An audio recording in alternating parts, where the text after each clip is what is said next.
नमस्कार। जय जगन्नाथ। जय आयुर्वेद। दिशा आयुर्वेद एवं पंचकर्म हॉस्पिटल इफको छक पारादीप तरफ मु डाक्तर देवदत्त सामंतराय आपण मानकु सर्वप्रथमे शुभेच्छा जनाऊँगी। आपण माने विगत वीडियो रे थंडा काश और श्वासर घरोई उपचार एवं आम शरीर में रोग प्रतिरोधक शक्ति केमिति बढ़िबो तार मध्य घरोई उपचार विषय मु वीडियो पठाई आपण मानकर अकुंठित भल पाइबा शुभेच्छा जोगु मु आज तृतीय वीडियो प्रस्तुत करने को जाऊँगी जहाँ शीर्षक डायबिटीज बा मधुमेह।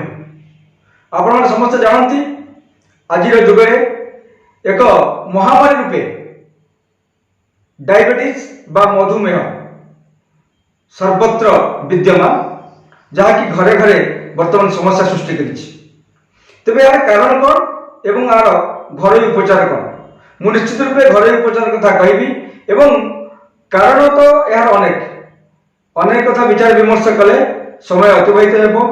सेथिपई तार मुख्य कारण डायबिटीज बा मधुमेहर मुख्य कारण अत्यधिक मानसिक दुश्चिंता, अत्यधिक परिश्रम, दिवानिद्रा, खाद्य अवहेला, निजर शोइबा, खाइबा, पानी पीवा, खाद्य ग्रहण करवा ए सबुरे अनियमित जोगु ये रोग सृष्टि होता है।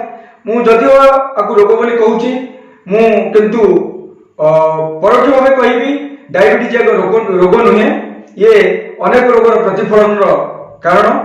तेबे आमे सदासर्वदा चेष्टा करबा सर्वप्रथम आमे क्लियर हबा जे डायबिटीज गोटे रोग नुह।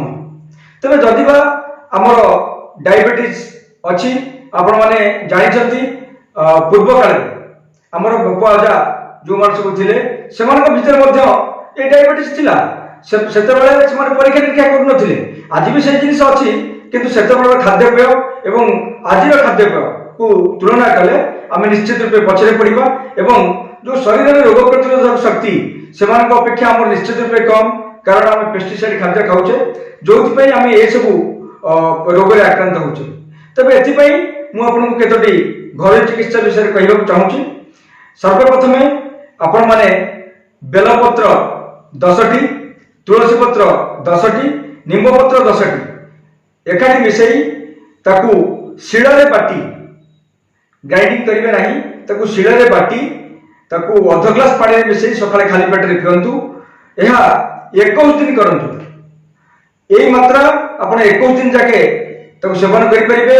21 दिन अधिका खाइबे नाही, किछि आवश्यकता नाही।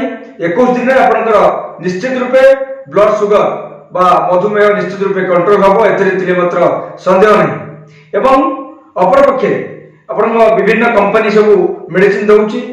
मु एई परिप्रेक्षी निश्चित रूपे कहबी जो माने एलोपैथिक मेडिसिन खाउचंती, जो मानकर पुराना हे गेलै डायबिटीज पुराना हो गला ताकू आपण अचानक से एलोपैथिक मेडिसिन छाड़िबे नहीं।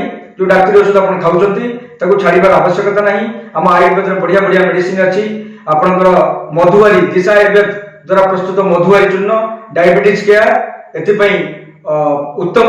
आपण माने ताकू मध्य नहीं परिबे आयुर्वेद मेडिसिन हिसाब रे। एवं अचानक आपण एलोपैथिक मेडिसिन छाड़िबे नहीं, आपको धीरे धीरे सेवन कर सला परे जेतेबेले आपण डायबिटीज कंट्रोल आसीबो सेतेबेले आपण एलोपैथिक मेडिसिन छाड़ी देबे। एवं निश्चित रूप कथा कहबी दिवानिद्रा डायबिटीज पई दिवानिद्रा मना। जो माने डायबिटीज रे पीड़ित अछंती दिने रात सोंतु नहीं और यथेष्ट परिमाण रे आपण खाद्य चोबई चोबई खांतु एवं पानी पियंतु।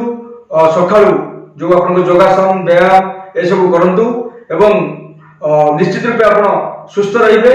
डायबिटीज पई अनेक कथा अछि, मु एबे जदि ताको आलोचना करबी वीडियोटी अति बड़ हेजिबो। मु ताको अजथा आलोचना करियाको चाहुनी एवं परवर्ती मुहूर्त रे ए मधुमेह 2 हिसाब रे मु वीडियोटी प्रस्तुत करबी। एबे आपण मानकु विदाय रहउची। आपण समस्तंकर आपण मानकर सुस्थ एवं निरामय जीवन कामना करउची।